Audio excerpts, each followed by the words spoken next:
In today's video, I'm going to teach you how to change an image on Hover in Wix.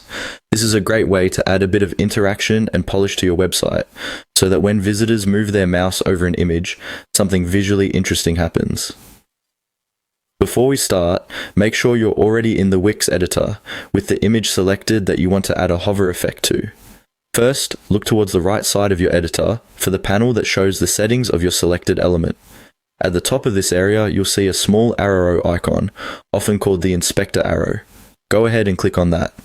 This opens up more detailed options for the element you're working with, giving you access to things like layout, design, and interactions.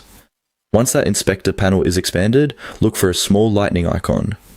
This lightning symbol represents interactions or effects that can be applied when something happens to the element, like a hover. Click on the lightning icon to open the interactions menu for your image. Inside this menu, you'll see different states or triggers you can work with. Find the option labeled Hover, and click on it. The hover state is what controls how your image behaves when someone moves their mouse over it. By selecting this, you're telling Wix that you want to customize what happens specifically on Hover, without changing how the image looks in its normal state. After selecting Hover, you'll see options to modify or add effects. Look for a button or link that says Add and click it. This is where you choose the actual visual effect that will play when the image is hovered over. Think of this as the action that gets attached to that hover state. A list of available effects will appear. From this list, click on Fade. The fade effect smoothly transitions your image's appearance, which feels clean and professional.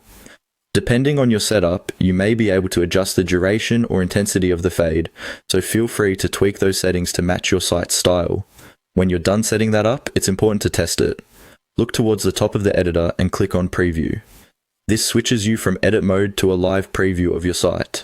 Move your mouse over the image you just edited and watch the hover fade effect in action. If it looks good, you're ready to publish. If not, just return to the editor and